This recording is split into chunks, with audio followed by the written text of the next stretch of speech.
Here we are, Tuesday, May 11th. It's okay not to be okay, group edition, Tuesday, May 11th. And for those of you that are watching this later, um, always feel free to email me if you have any questions. But for everybody who's here, I'll introduce Amanda, who's our guest speaker here in a moment. But if she'll be with us 2 days this week. And today we'll do some more conversation just about like what the topic she's bringing us and kind of why it's important to her. And then Thursday, we're going to do some more activity with that. But if at any time, as always, if you have questions, feel free to type them in the chat or keep them to yourself if you need to write them down, or if you are able to keep them in your mind, do that if you want.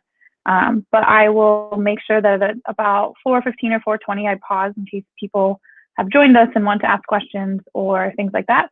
And yeah, and also if you ever have any questions about anything or want copies of previous recordings to watch, they're in the Google Classroom, but I can also email them to you. And if you see something in any of these groups that you think like, I have a friend in class who would really love this, know that these groups are for anybody at any time and things like that. So feel free to always share them. You can come back to them. You can come back to them in the summer, things like that. So today, our guest is Amanda, who's wearing a shirt from, I think, How We Got Connected. Is that from World Domination Summit? It is. Okay, which is a really amazing conference or event, or just a lot of really amazing people who are doing amazing things, spending 4 days together, hanging out, talking about ideas, and seeing where that goes. And so Amanda's worked with students and young people for a while, has done similar things to what I do, and also is bringing us something called, I forget what it stands for, but EFT. Basically, Amanda's coming to share with us like about anxiety and different ways in which like we can work through it, letting ourselves be okay to not be okay, but not letting that take over, and finding really amazing ways to kind of regain control when we feel out of control, among other things. So I can jump right into some of our questions we like to ask everyone. But before I do that, is there anything else that you want people to know about you before we start? No, I'll let you start with your questions, and then we'll see if there's anything missing. I'll start with the fun one. If you could have a superpower, what would it be and why? Oh, I used to say invisibility, but I think now with having experienced a pandemic, I think I'd want to fly so that I don't ever have to get on an airplane again. Mm-hmm. Where's the first place to go?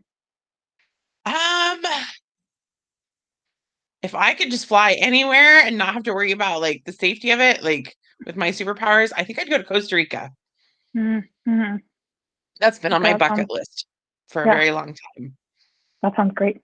And thinking of the pandemic, I like to ask everyone who's here, like this last year has been a lot for all of us in the world.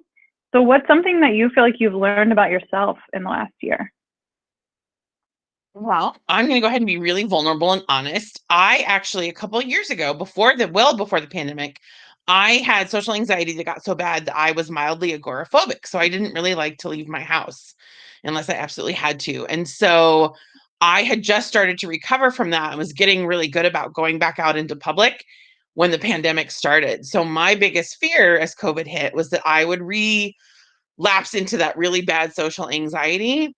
So a big learning curve for me in the last year has been, or 2 years even, has been how to honor my anxiety and honor those emotional struggles for myself and find that balance of like still having social interactions and still getting out of the house. And, obviously that looks different now because of the pandemic, like, right, curbside pickup for groceries and everything else and all of that. And like the one place I still will go in and shop is Mud Bay, which is a pet store, because they have great COVID protocols, and like I'm taking good care of my fur babies by doing that.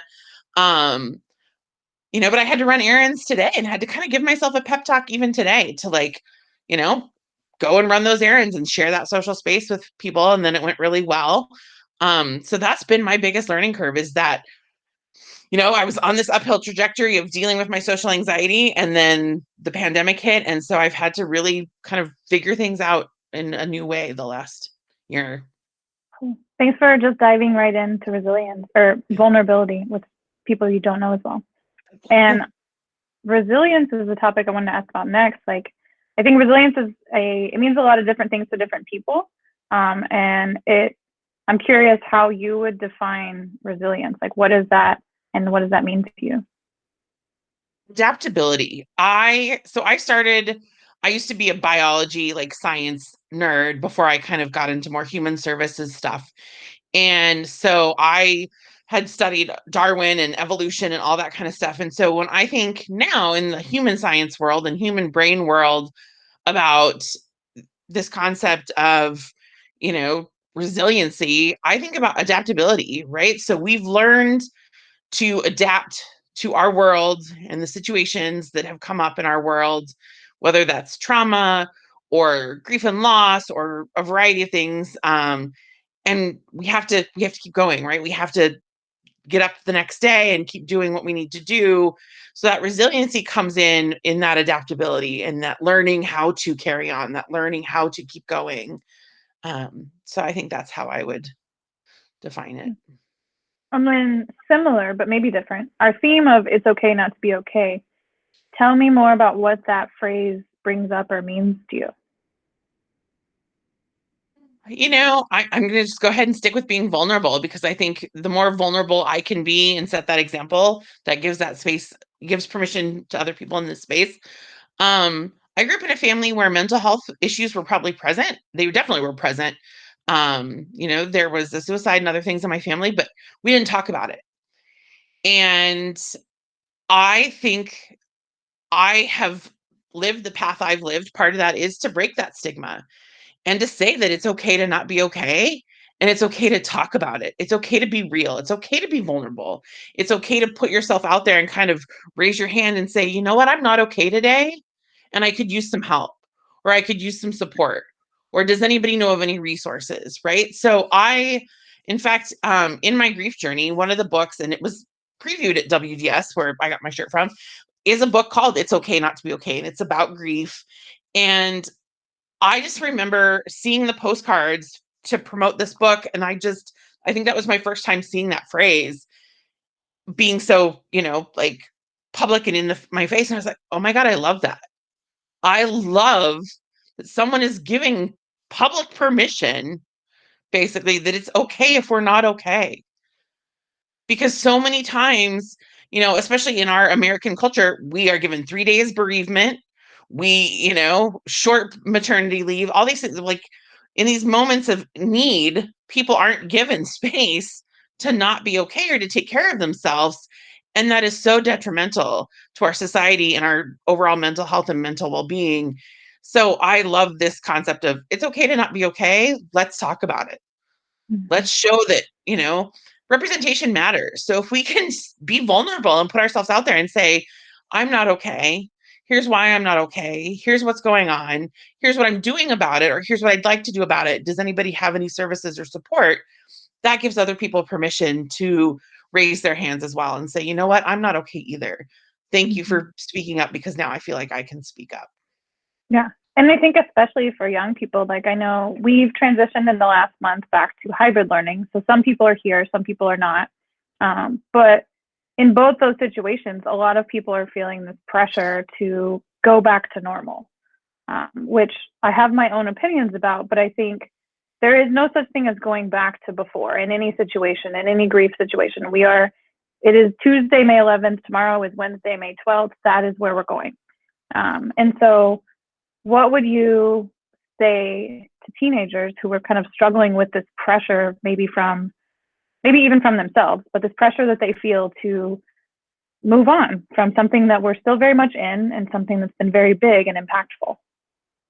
Right. The collective grief right now is at a level that how do we even measure it? I mean, really, we can't, because every day there's something new going on either within our country or globally, right? And we now have the social media and news presence that we have at a level where we are just constantly being bombarded, right? And as consumers, it is constantly in our faces. And, I thankfully didn't have that as a teenager. Cell phones didn't exist. The internet was that, very was very rare. I grew Mm-hmm. up in Montana, so we didn't have internet, until I was in college. And even then it was the AOL, horrible Mm-hmm. dial-up that took forever. And, um, We certainly weren't so watching TikTok videos 24 hours a day. right. And now there's TikTok, there's Facebook, there's Instagram, there's Clubhouse, there's everything, right? All these things and a bajillion news channels and all these streaming services, right? So there's all these ways to kind of have things come at you. And there's not a lot of those quiet spaces and we're all busy, right? So that human connection, that human communication, and like shared spaces of like family dinners and those things have gone away to a degree as well. And so, um, I think we just need to kind of recognize that society is ever evolving, society is ever changing. We can't control all of that, but we can control ourselves. And so that's where we have to make sure we're setting up protected time and space for our mental wellness and mental health, right? I know you do yoga and meditation, right? Those kinds of things where we have that space to just kind of shut all that off. Um, And, if those voices of pressure are coming up, whether they're from external sources or your own internal compass, right? Taking a minute to quiet those and say, thank you. I know you're here to do a job and I'm doing the best I can do right now. Mm-hmm. And Yeah. just kind of that acknowledgement of like, I'm giving the best I can. Things aren't what they used to be. And I'm doing all I can with what I have. And we've never, something that I have no idea who first said it, but my mom has said it to me over and over, is like, we've never done this before. We've all Right. had very hard moments, but we've never done this. And so it's okay if you don't know what you're doing. Right. And nobody knows what they're doing. There was a pandemic in 1918, which a speaker talked about a few weeks ago, but that was a very different time. Right. So it's okay to just acknowledge that, like, it's all very overwhelming. And I think something I say a lot of people is like, it's hard because it's hard, not because you're not strong enough or Mm, anything else. Like, and so I think right. anxiety is something that I know personally I've noticed in myself way more than ever before for various reasons. Um, and I think it comes back to a lot of body awareness, which I admit, like, I do yoga and things often. For many years, I was skeptical that a deep breath would do much more than, anything, but it truly works. And so I'm curious. I know that tapping and EFT is something that is focused on body awareness, but Yes. could you define, like, what is anxiety for people that maybe have things that they don't know what to label, but maybe they're Right. anxiety? I mean, anxiety, it can be a shapeshifter. It can show up in different ways, right? And for me personally, I'll give you an example from today, right? So, because I'm still kind of trying to like calm my inner voices around it. There, as I was going into the post office, there was a woman in a wheelchair, and the post office didn't have the ADA buttons to push for the automatic doors. So she saw that I was getting out of my car and waited for me to open the door. And then I realized she was going to try to put something in the mail slot. So I helped her with that. And she had a bag hanging on the back of her wheelchair. I helped her get that. She got the mail out. I put it in the slot. Well, then in my social anxiety, right? Because I'm not used to having more than a 30-second interaction with anybody anymore. I like turned around and went, not even thinking about putting her bag on the back of her wheelchair again for her or opening the door so she could leave the building. And like I was oblivious to that. And because I went and got in line and I was like, so I'm still this afternoon finding myself like beating myself up. That anxiety is coming up around, oh, sure, I started to help her and then I left her high and dry. Like I didn't finish, helping this person and how idiotic of me and how rude of me. And, but my social anxiety had gotten the best of me. And it was like, I helped her. Now I got to go get in line. And like, because there was a ton of people in the post office and it was really overwhelming. And it's like, okay, so I'm going to give myself some grace. Like my anxiety took the driver's seat and I did the best I could in that situation with what I had to work with in that moment. I helped her as the best I could, and like I have to kind of take some of that pressure off myself and give myself some grace and forgiveness because in that moment, did I realize it was anxiety? No, I was just going through, I went back to primal brain. Primal brain kicked in and it was driving. And so that's a lot of times what anxiety can look like is we are no longer in that executive functioning role. We're no longer in the driver's seat. Anxiety is taken over. And then we'll get to a point where we kind of come back out of that and we're like, okay, why did that just go down like it went down? I was not in control of that. And then that's where a lot of people will find themselves having a full-blown panic attack, is because it has gotten to that point of like, I'm really not in the driver's seat anymore, and I'm not okay with not being in the driver's seat anymore. And my brain has kicked in and realized, and my body is now having a response to that, and I'm now having a panic attack. Um, so that's often how it shows up for me. It can also show up as completely paralyzing you. Like you get yourself so worked up that you don't even know where to start, like start a task or start a project, or, even start on just your day. And so it's easier just to check out, right? And checking out these days can look very different. It can mean Netflix, it can mean Hulu, it can mean going back to bed. And some of that's totally okay. I give myself grace with that as well. Like if I have a day where it needs to be a Hulu day, or like I took a nap before this, honestly, because I was like, you know what? I'm ramping myself up. I need to give myself a break and like take some grace and like give myself some space. And so I did, because anxiety can, when we are in that space of anxiety, we're pumping cortisol and all these other things into our bodies. Because again, we're going back to that primal brain that was meant to keep us alive with fear, so fight, flight, or freeze, right? Our amygdala gets activated because that's what's responsible for fight, flight, or freeze. And we're like, oh my gosh, okay, do I have to fight? Do I have to run off? Or am I just going to freeze? And what do I got to do to survive in this moment? And so being able to kind of be like, okay, I'm in charge again, amygdala. Like I'm good. I got this, and kind of taking back over.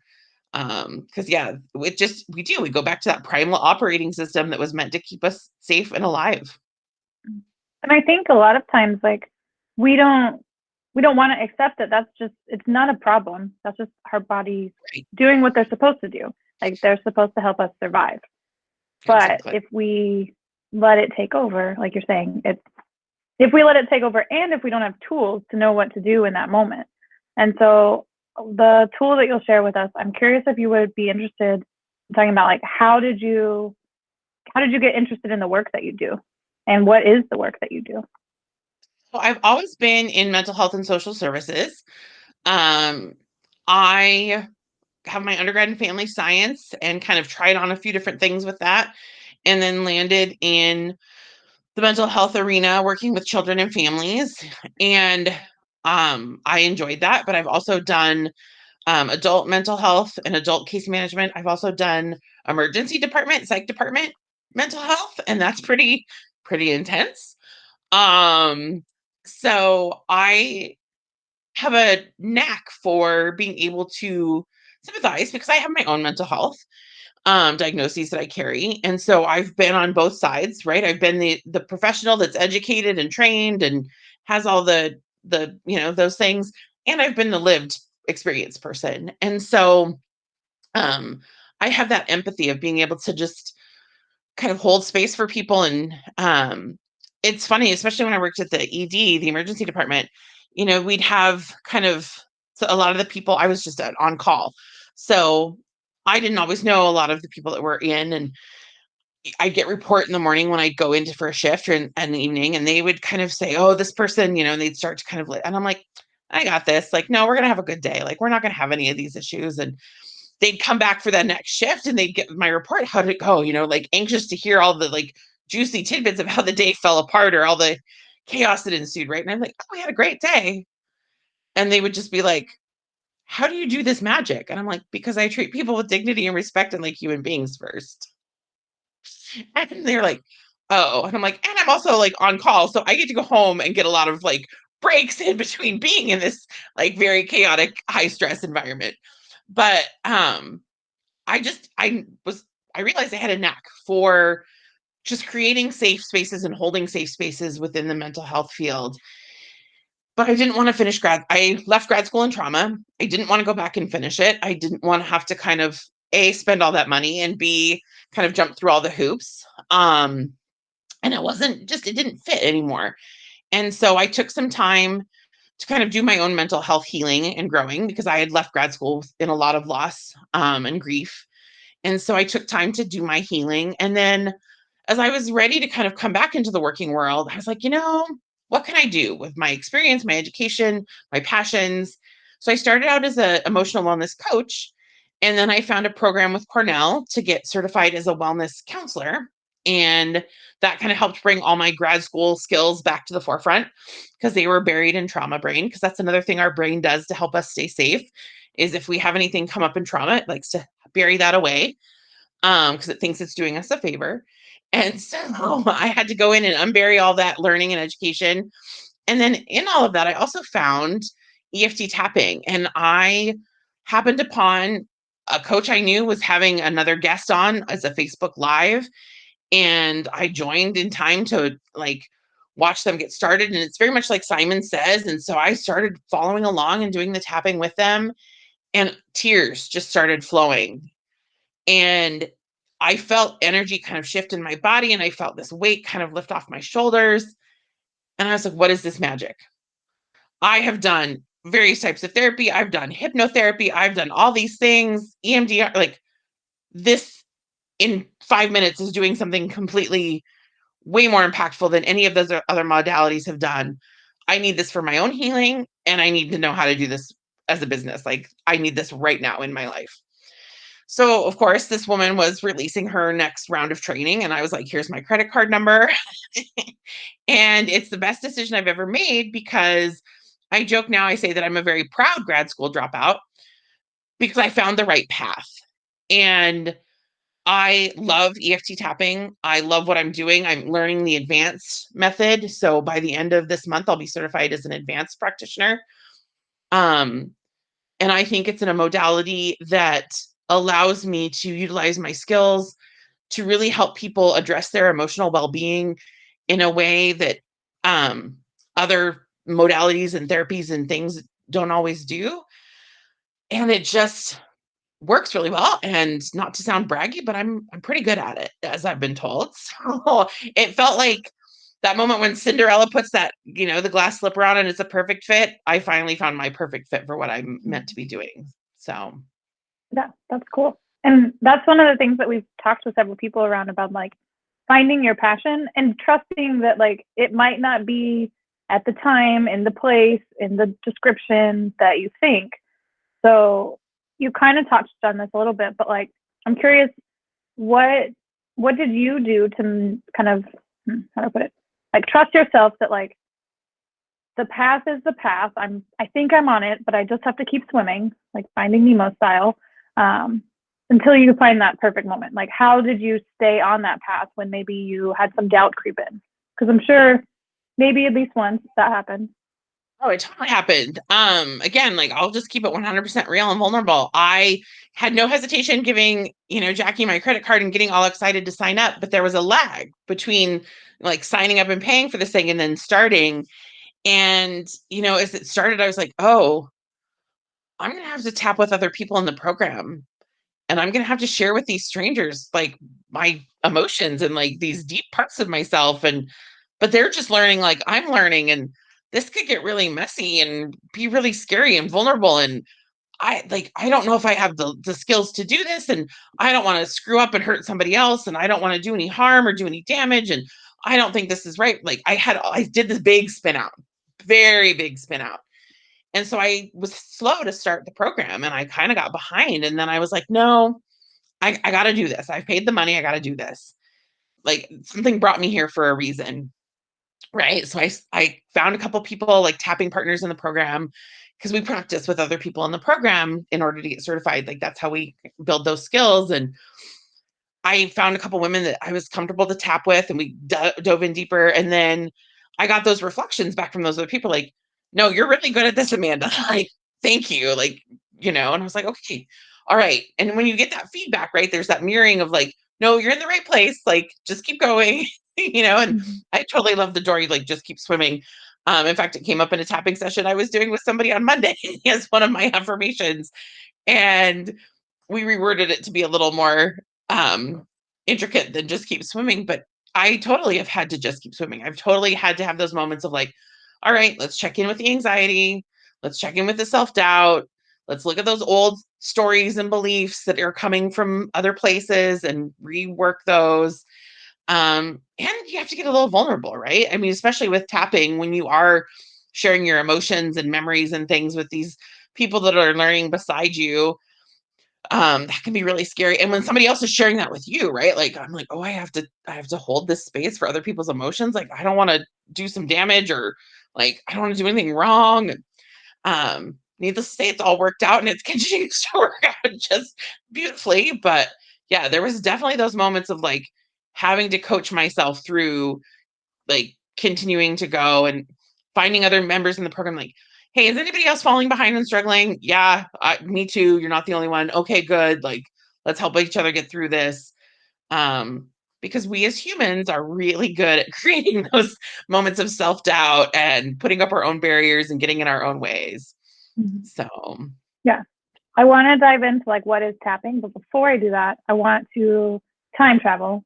So think back to yourself in middle or high school. Um, yeah, we all when we get there, there's always that first reaction. Um, would you be open to sharing with us a situation that you had to like overcome, and kind of maybe it's a situation that at the time seemed like it would be the biggest moment of your life, and maybe looking back now taught you a lot of things and what you learned from it. oh, in middle school or high school, huh? Well, again, I'm gonna be real and be vulnerable. I spent a good portion of middle school in the counselor's office crying. Um, my family had moved from Townsend to Billings in fifth grade, and fifth and sixth grade were rough, but junior high was really rough, right? Like I had never experienced cliques to this level before, and people were, I mean, just, and I've always been a big girl.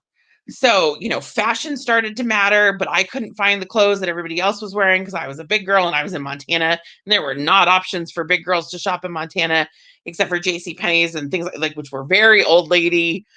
So like I just was, and I was the kid that I tried to start a recycling club in junior high and got made fun of, like and so now I look back and I'm like, I was ahead of my time. Like, it's all good. I was just Mm-hmm. ahead of my time. But then it was really hard. And needless to say, like, I wasn't aware of what was all going on with my parents, but my mom had started to go back to school. She wanted to go back to school and get her nursing degree. And that put a lot of strain on my family. And my dad became not the nicest person. And because he didn't like his boss and he didn't like certain things in his life. And unfortunately, the person that paid the price was myself. I was the oldest child. And so there was a lot of expectations on me. Um, and so junior high was rough. And my beacon of light, my beacon of hope was my counselor, Mrs. Roselle. And she was this amazing, sweet, kind lady. And she always held space for me. I don't know how many boxes of Kleenex I went through in that woman's office, but um, she always challenged me to kind of keep going, and that reassured me that I had this, and that, she was there to have my back and through all of this. And it's funny because I've never really thought about this before, and I love that you posed this question, because that's probably where the seed was planted for me to do the work I'm doing now. Even though I went on to like be that biology nerd that was going to be a wildlife vet or a zoologist, right? Like years later, that turned around, and here I am now. But yeah, just that adversity of having to navigate these changes in my family system and changes in peer dynamics and expectations in school, right? Like junior high became that place where you had homework to turn in and grading was done differently, and like you were a lot more independent than you were in grade school as far as like getting work done on your own and what that looked like. And um you had gym class where you actually had to change for gym. And so then there's the social dynamics of being a big girl and having to change in a locker room with peers that aren't always nice. And so, yeah. And I think a lot of that, sorry to just kind of ramble on and like this vulnerability dump, but yeah, junior high was tough. And it built me some character for high school, right? Because I was like, I'm not going through 4 years of high school. Like I went through 2 years of junior high. So like, I'm going to do this differently. And um yeah, so I think it was that building blocks of like getting some confidence, right? And like stepping up into my personality a little bit. And I think it was definitely probably what planted the seed for me doing the work that I do today because I had Mrs. Roselle to be that support person for me. But Yeah, that's cool. you could not pay me to go back. Yeah, no need to I have apologize love and about your empathy of working story. with middle school and Yeah, high yeah. schoolers. Yeah, no, I think that we all have these seeds that were planted in these like moments that we don't like to revisit, but we're like, there it is. Um, and so, yeah, in all of our stories, I tell everyone like these are the stories. They'll mean something maybe later. If they don't, they Right. don't. But if they do, they do. But either way, this is your story, and so you've got to figure out what to do with it when you're ready, of course. And so, diving more into like, I feel like tapping is a tool to be vulnerable with yourself. And I would guess that similar to, I started doing yoga practice because I noticed that my body was really tense and I was getting headaches and everything all the time. And a friend suggested it. So I was like, fine, I'll try this. For a solid 6 months, I would cry in almost every single class because my body just needed to work through some stuff. So I imagine tapping is similar and maybe even a little bit easier because you can, like, we can do it in different settings. You don't have Right. to. So can you tell us, just dive right in and tell us what is tapping? Why does it work? And then Thursday, I So imagine we'll dive in even more. yes. So EFT, it stands for Emotional Freedom Techniques, and it's a combination of Eastern and Western practices. So the Eastern practices come in that we are literally tapping on our own bodies on various acupressure meridian points. And I'll go over those points a little bit more later. But so as we start to tap on those acupressure meridian points, what happens is our limbic system, which is in charge of our emotions, our sympathetic nervous system, which is in charge of releasing cortisol and those stress hormones and getting us all amped up and ready to take off if we need to or do whatever we need to survive. And then our amygdala, which I talked about earlier, which is responsible for fight, flight, or freeze, all start to calm down. So as we tap on those points, we're sending a signal to those three systems. Hey, take a deep breath. Woosah, calm down. Like, you're all good. You don't have to fight, fight, or freeze. Like, everything's okay. And so what that does is allows our brain and our bodies to enter kind of a rest and repose state. And when that happens, the Western philosophy part of tapping comes in, which is kind of a talk therapy type of approach. So as a practitioner, I would ask the person that was my client questions. What emotion are you feeling? Where does that emotion live in your body? How intense is that emotion? How long have you been feeling it? Is there memories or things that trigger that emotion more than others? And ask some other deeper kind of questions to kind of figure out what emotionally is going on, right? Because like you said, our body holds on to things. And so we start with the emotion and what it is, and then try to help the person get some awareness around that. And then we go to where's that at in your body? Because we want to acknowledge that and get the body to kind of release that as well. And so once we've gathered that information, then we literally start going through a sequence of tapping. And so when we find out where it lives in the body and how intense it is, that tells me as a practitioner where to kind of start in tapping. So tapping always starts with a setup for sequence. So that starts at the karate chop point, which is on the side of the hand. And you can either tap on it with your fingers from your other hand or tap the sides of your hands together. And it doesn't matter which hand you use. And those phrases are always started with even though. And so it would be like if we're using anxiety, even though I'm anxious, I love and accept myself anyway. Even though I'm anxious and I feel it really intensely and I feel it in my stomach, I love and accept myself anyway. Even though I'm really anxious right now and I'd rather feel calm, I love and accept myself anyway. And then you go through the body points and you kind of set up reminder phrases. So I'm really anxious right now. I feel it in my stomach. It's really intense. This anxiety is really intense. It's in my stomach. I really don't like this anxiety. And what that does is, so if you're between an 8 and a 10, it's a venting round. And what that venting round does is it's giving that emotion space to be heard, seen, and acknowledged. And what that does, because we are so good in our society at stuffing, right? We just stuff things away. Well, then our body stuffs it away and we literally store it as physical ailments or pain. So in this venting, we're giving that emotion space. We're honoring where it is in our body. We're honoring how intense it is. And that kind of tells it, oh, you see me. Oh, okay. I can chill out then. Like, I feel honored. I feel seen. Like I'm not just being stuffed away and shut down. And what that also does is the subconscious can go, well, no, I'm not just anxious.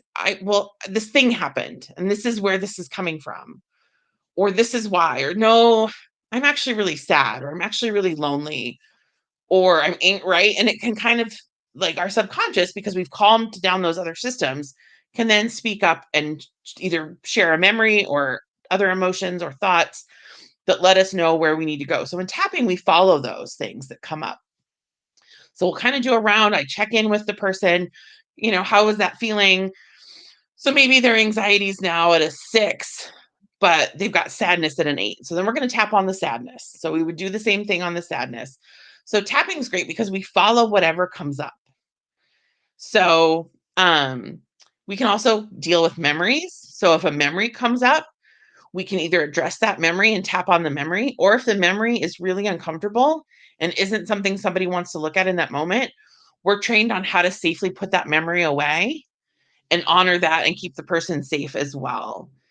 And so the cool thing about tapping is there's a great researcher, Dr. Peta Stapleton, and she's got a great book called The Science Behind Tapping. And she talks about it like a tabletop. And so the tabletop, the top of the table is kind of that global issue or emotion. So we'll use, again, anxiety. So anxiety is the top of the table. And then the legs of the table are going to be all those things that have caused or solidified those messages of anxiety. So maybe that time we got really embarrassed and everybody laughed at us, or, we got embarrassed because we had to do a presentation in front of the class, or whatever it is, right? And those are going to be all the legs on the table. And so what tapping does is we start by addressing that anxiety, and the subconscious will let us know what those table legs are, and then we follow those and we start to tap on those. And as we tap them down from an 8 to maybe a 6 to then a 3 or a 2 and get into affirmations and replace those emotions and negative feelings with these positive affirmations, we're taking those table legs out from under the table, and eventually the table can't stand anymore. And so then we've helped resolve those memories, emotions, beliefs, thought patterns by kind of taking out those table legs. And so you follow the emotions, you follow the intensity. So if you were to go perfectly linear, which tapping is definitely not linear, you do a round or two of venting. And then if the intensity is between a 4 and a 7, that's called possibility. So that's when you start to, the set phrase is the same. So even though I was anxious before, I'm starting to feel calmer now, and I'm ready to see what would it take to let this go. Even though I was anxious before, that anxiety's lessened, my stomach's not as tense, and I'm ready to let this go. Even though I was anxious before, I'm ready to be calm, and I accept and release my anxiety, right? So we start to, and then I'm ready to let go of this anxiety. I wonder what it will take to let go of this anxiety. Why can't I let this go, right? We start to kind of question or bring in or welcome in that possibility and move towards, I'd rather be calm instead. What will it take for me to feel calm? Because our subconscious will usually tell us, well, the reason you're not calm yet is because you still need to work on this. Or, hey, there's this other emotion, or this is what you need. And the method that I'm trained in, we actually can bring in visualization as well. So we can do present emotions that are coming up. We can go back and do past self work, and we can do future visualizations. And we bring visualizations into all those different parts of it. But I love that because we not only are following the emotions and giving them the space and energy and acknowledgement that they need, and recognizing where that is in our bodies and allowing our bodies to release and move that energy through, we're able to kind of, these table legs are past memories. So let's go back and look at those past memories, and we can shift the focus and the perspective around those past memories, shift the emotion that lives and resides with those past memories. And I hate to say healing, because healing is an ongoing process, right? It's not a one and done, it's not a finished kind of thing, but there is some healing that happens because we're literally going in and reworking our subconscious. That's kind of the ultimate goal of tapping, is to go in and do that reworking of the subconscious. So if anxiety is a long standing thing for me, I'm probably going to do tapping on anxiety on a more regular basis, whether that's daily or just as needed. But if I'm feeling anxiety come up, right, I'm going to check in with myself and I'm going to start to interrupt it with that tapping. And tapping can be done with a practitioner, or it can be done with yourself, by yourself. And the really cool thing is it can be done somewhat inconspicuously, because not only do you have to like tap on all the tapping points on the body, you can do finger tapping. So if you're in school or out in public or in a situation and you feel like anger, anxiety, any emotion is coming up, literally just start tapping on the sides of your fingers. So you literally just take a couple fingers from one hand and tap along the side of the nail bed on the fingers of your other hand and just kind of move through. And if you are somewhere where you can talk out loud to yourself, you can say, I'm feeling really anxious. This anxiety is coming up in my throat. I want this anxiety to go away. I'm safe. I'm calm, right? Kind of like that mindfulness piece of like bringing yourself back into your body, bringing yourself back into your space. Or if it's anger, right? And you don't want to blow up at somebody. I feel this anger. I see you, anger. I feel you in my stomach. I feel my face getting hot. I acknowledge that you're here. I want to be calm right now. I'm not going to lose my temper, right? So finger tapping is great because you can use it anywhere. Another trick, because of all the pressure points on the body. So there's the karate chop point, there's top of the head, which is literally like if you draw a line from your nose back and your ears up, where those lines meet. There's eyebrow point, which is right here, kind of above the middle of the eye or the top of the eyebrows. There's side of the eye, which is just right out from the corner of your eye. Under the eye, so kind of right there on your cheekbones. There's nose, so between the bottom of your nose and the top of your lip. There's chin, so between the bottom of your lip and the top of your chin. I got a nice little groove there. There's collarbone point, so literally right on your collarbones. There's under the arm, which is kind of tricky. I skip that point usually. There's under the chest, which is another point I usually skip because it's kind of awkward and uncomfortable. And then there's wrist point. If you can't remember all of those, if you do under the nose, chin, and wrist point, you're getting all the points of the body, because the under the nose and the chin, one is for your central vessel and one is for your governing vessel. Central vessel runs along the front of you from top to bottom. Governing vessel runs from the back of your brain down your body in the back. And then wrist point does your lung meridian up your arms. So if you can remember at least those 3 points, you're getting your whole body. And your fingers do the same, as well as kind of bringing you in and bringing it in. But yeah, if you feel that emotion getting really big, like if it going back to anxiety and you're about to have a panic attack or it's starting to get really big, those 3 points are going to get your whole body involved. This is amazing. And I think like I'm just want to express like a lot of gratitude for the fact that like you, first of all, that was an excellent explanation. That was very, very clear. But also I love that there are so many free tools that we can use ourselves. Because I like to, people feel that self-help is sometimes inaccessible, and tapping is completely accessible and can work really well alone, with people, things like that. So I think it's great to hear all of that. A question that somebody had was, do you find that certain parts of the body hold on to pain or trauma more than other parts? And my follow-up to that is like, what might, if the answer is yes, why might that be? I'm still learning about our chakras. And so I know that like certain chakras definitely hold on, but our hips and our back, like that solar plexus and like kind of those lower, because that's where we root and ground in. Um, and so that can be a space that holds it. I know I'm working through, I have horrible hip and back pain, and some of it is very much legit, right? Like we're medically trying to diagnose it. And grief likes to reside there. Grief likes to settle into hips and lower back. And I'm still working through my grief because I had a great deal of loss in a very short period of time. And that's going to take me a long time to kind of work through all of that. Because grief and loss has continued, especially through this pandemic, right? Where we've all got this collective grief that we're working on. I know people have had things like in their shoulders or in their chests. I know a lot of people hold tightness either in like their jaw or their neck. So some of that just kind of can depend upon where you tense up, right? Some of that will follow our own natural, right? Again, it goes back to that when we protect ourselves. So what do? We pull ourselves in.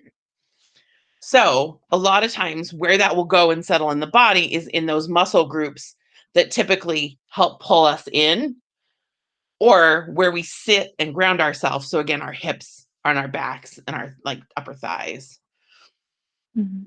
are definitely places where the body likes to hold on to trauma or memories or pain or Mhm. emotions.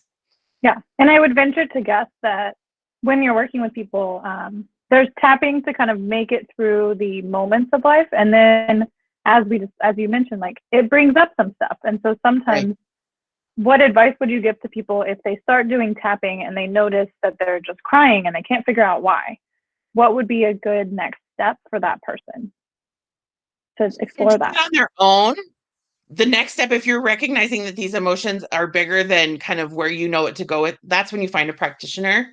So that Mm-hmm. practitioner can safely guide you through, because what we're trained in is how to dig deeper, right? To figure out why there, we can ask you questions that you're not going to know to ask yourself. Mm-hmm. And there are a ton. I know you kind of mentioned like those. There are people on TikTok doing tapping. There are people on, Facebook going live in their pages or their groups. There are people. I don't know. I'm sure there's some of us on Instagram.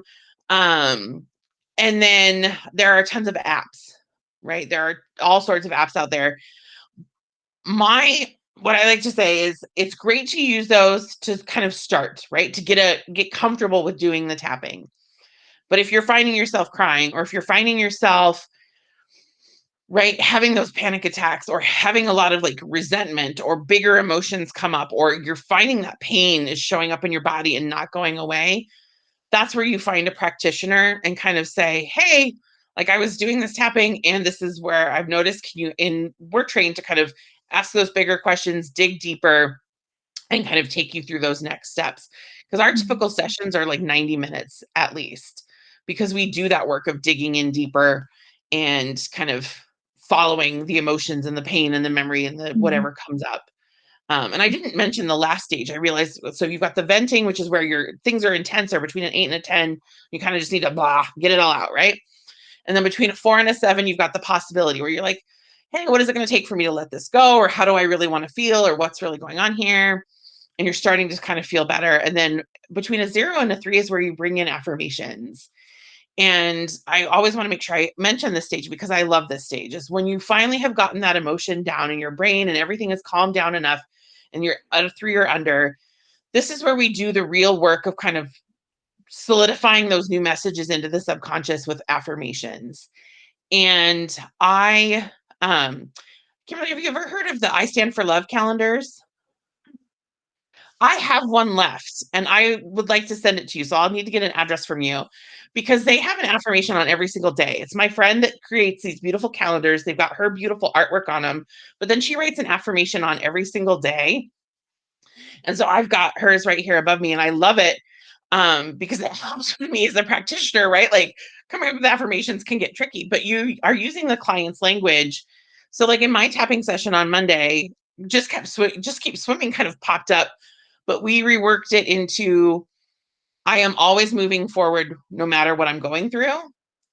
And so you kind of come up with these affirmations to kind of, okay, this is where I was at. And I've kind of started to move through this, and this is where I really want to end up. This is what I want the subconscious to have as a new belief. So these are the affirmations I'm going to start to feed it. So it can be I am worthy, I am safe, I am enough, right? Any of those kinds of things where, I am perfect as I am doing the best I can with what I have. I am surviving this uncertainty, right? Like that's a good one for right now. Like we are all doing what we can to survive this uncertainty. So those affirmations start to come in and do that rewiring work in the subconscious and kind of like get our brains to kind of rethink so that we, in those moments when anxiety would normally come up, those affirmations come up instead.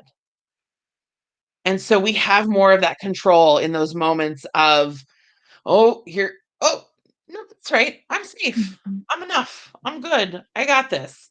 My subconscious is reminding me that I'm okay.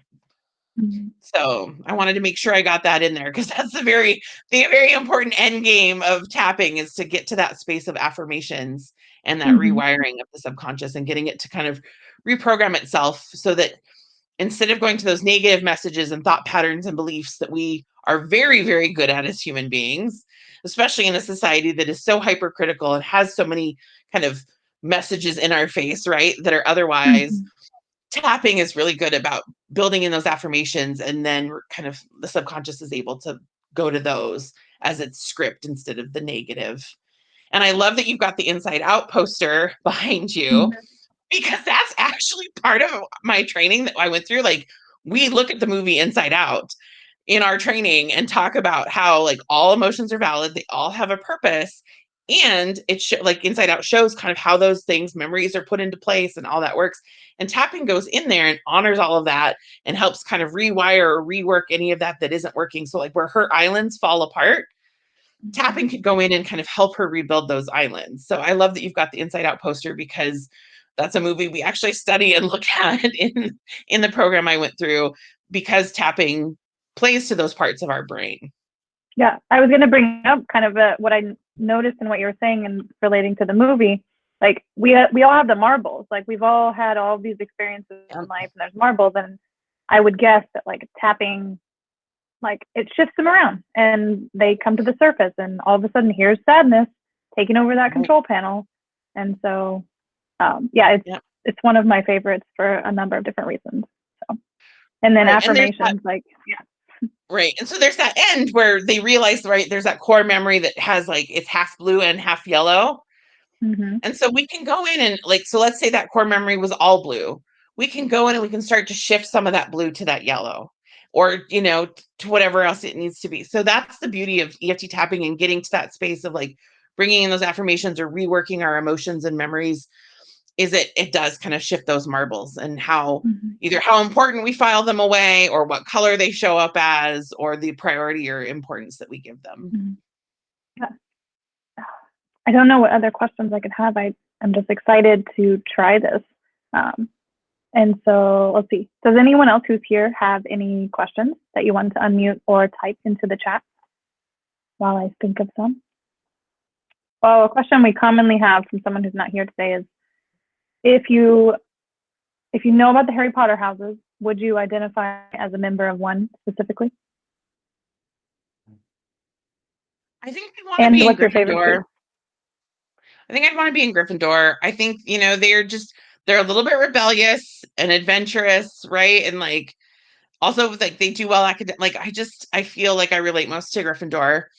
And I love the Harry Potter books more than I like the movies. And I like used to, and I don't know where my Harry Potter books are. I lost my Harry Potter books and all my moves.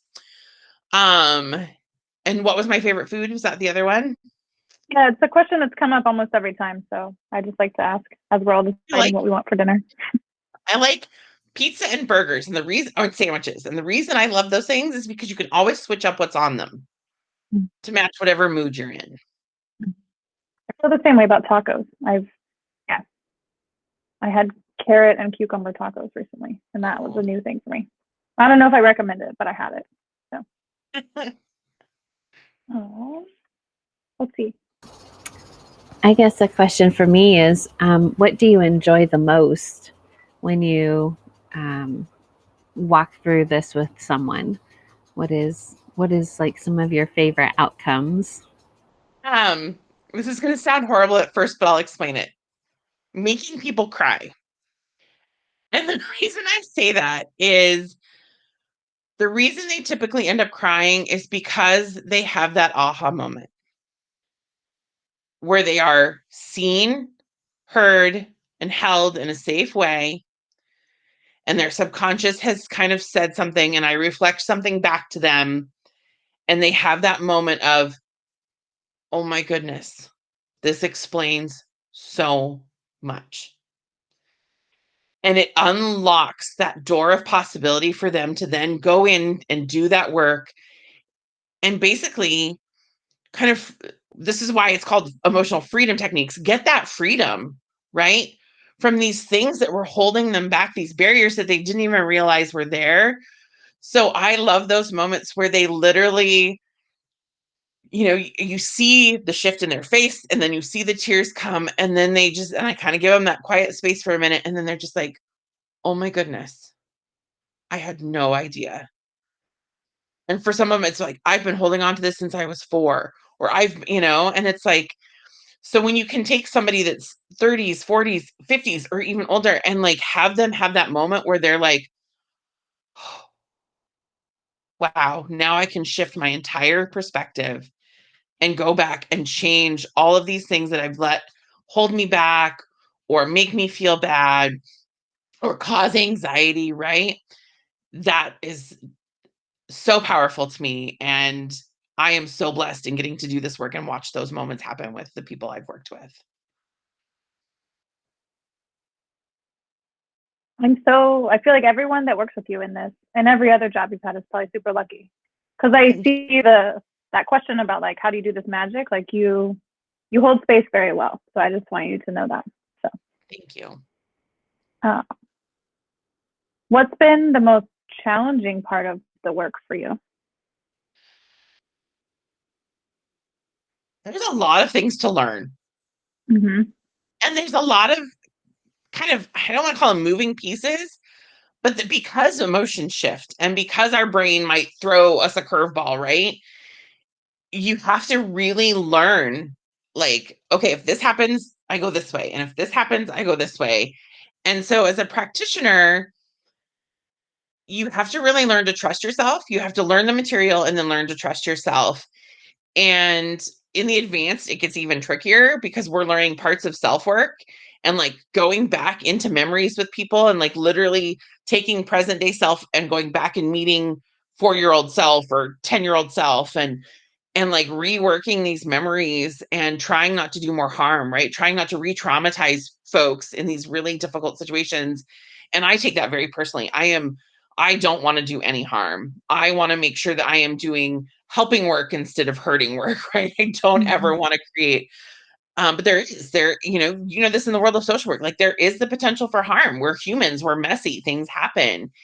And so that's been the hardest part for me, is that like making sure I'm really learning and putting this in. And thank goodness, we have what we call our tapping buddies and we do practice sessions.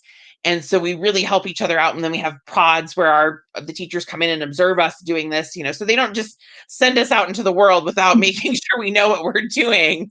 And I've had wonderful women to get to practice with, and you get to see kind of, they bring in their own different unique gifts or perspectives. And then you get to kind of tweak it and kind of bring your perspectives in.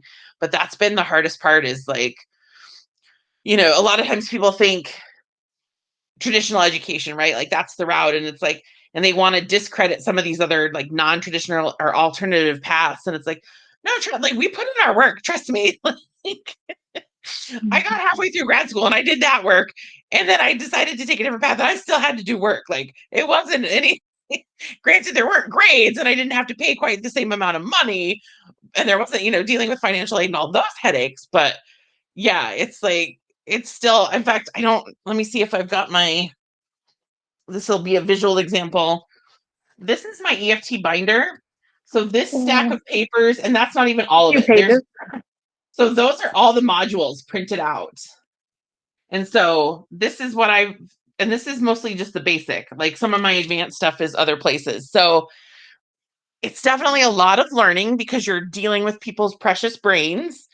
And so there's a little bit of pressure in that and making sure that we aren't doing harm. So yeah, I know. What came to me, I try never to ask people questions I'm not willing to answer. And so as I was asking you that, I realized like something that's been challenging for me, especially in the last year, is doing the work of holding space means I have to do that myself as well. And so I'm curious, like when you are doing your own self-care or whatever label you want to put on it practices, like aside from tapping, what are some other things that you do that you find keep you full, well, whichever word you'd like to attach to? Well, I'm very privileged in the fact that in all my loss, I had grandparents that were born in the Depression. And so they set aside money and I got an inheritance. And with that, when I got my house, I said to myself, I absolutely have to have space for a hot tub because I'm a big girl and bathtubs usually don't work. If I had a big enough bathtub, then it'd be fine with bathtubs. but I have a hot tub because with my chronic illnesses, I have chronic pain, and that hot tub is a lifesaver. And now that our seasons are switching, I like to go out in the mornings. In the winter, I kind of go out, Portland, it's warmest after 4 p.m., right? So in the winters, I kind of go out, but now that it's getting hotter, I try to sneak out there in the morning. So I started yesterday morning and today kind of, I call it my morning meditations in the hot tub. I just go out there and I don't take my phone. I take my water, my tea, or my coffee, and just kind of bliss out in the hot tub and relax for a good 15, 20 minutes. Yeah, just like spending that time with yourself. I imagine any people work, if we only spend our time with other people, it's harder to do. Yes. So, yeah. And then Doc gets his morning meditation time too. Like he gets to come out in the yard and like roll in the grass and sniff all the things and, do his thing. And, we have our little morning meditation time together outside. It's very nice. Oh, I love meditation with pets and animals of any kind. So, and even if you don't have your own, if you're outside, there will be nature. So, yes. And I love getting out of the hot tub and like digging my bare toes like into my grass and like grounding in and just having that. And I will kind of do sun salutations and just like, and we have hummingbirds and all sorts of birds in my neighborhood too. And so, in fact, the little hummingbirds, I have a female hummingbird that is very much my friend. She keeps a very close eye on me. And this morning I noticed her up in my neighbor's very tall tree. And so she's just this tiny little speck, right? But she's up there watching. And so I all of that is very grounding and very nurturing. Cool. Well, in the interest of time, I don't have any more questions for you. But is there anything else you want to share? Oh, the other question I like to ask people: do you have a favorite movie or a movie you'd recommend people watch? Oh, I love telling this new generation about my favorite childhood movie, which was Labyrinth. So it has David Bowie, who, rest his soul, is no longer with us. And I think, isn't it Jennifer Connelly? And it's a Jim Henson movie, also rest his soul. I grew up everything Jim Henson. I loved the Muppets. I loved Fraggle Rock. I loved Sesame Street, all things Jim Henson. And The Labyrinth was one of my absolute most favorite movies. It still is to this day. In fact, my dog's name is Ludo, which is one of the big monsters, friendly monsters in the movie, and it fits him perfectly. So that is a movie, and of course, most kids this generation, they're like, Labyrinth, what's that? And it's like, go see if you can rent it, go see if you can find it. Like, somebody out there somewhere has got to have the DVD. I have the DVD and the VHS, and I have the soundtrack on cassette tape. Like, and I have the old, like, I'm quite the Labyrinth fan and nerd. I love it to death. And I think part of why I love it is the statement that she gives at the end is, you have no power over me. And it's a movie of her going through this hero's journey, right? To like kind of stand her ground against the Goblin King. And her final line, like, is, you have no power over me. And so it's just this hero's journey of her kind of being like, no, like, I don't think so. So yes, that's it. So, and it's kind of good music because David Bowie, I mean, I'm just a huge David Bowie fan, but yeah, it is absolutely. And Brian Froud did the conceptual artwork for all the goblins and the Muppets in the movie. And I actually got to meet him, and his son, Toby, is the Toby in the movie. And he actually lives here part-time in Portland and had an art studio here for a little while and stuff. So yeah, there's a lot of connections. I could totally nerd out about Labyrinth. Yeah. I actually haven't seen it, so I'm going to go watch it at some point. I don't know how, but yeah. I've got the DVD. I'll lend it to you. It's been on a recommendation list from a lot of people, so this is a sign. I'll watch it. Yeah, it's classic. It is just, I absolutely, because a lot of people love the Dark Crystal, but there's a lot of people that are like kind of creeped out by the Dark Crystal because it's another Jim Henson, Brian Froud collaboration, and I also love it. But Labyrinth is a little lighter hearted and a little like, there's humans in it, so it's a little less kind of scary for some folks. And I just really enjoy it. Yeah, cool. Thanks for sharing. You're welcome. And what should we expect on Thursday? Is there anything we need to know in advance or anything like On that? Thursday, we're going to do some actual tapping. Okay. So just come ready to tap it out. Cool. I'm excited. Well, yeah. Well, thanks. I'm going to hit stop on the recording just in case we have anything else. Let's see.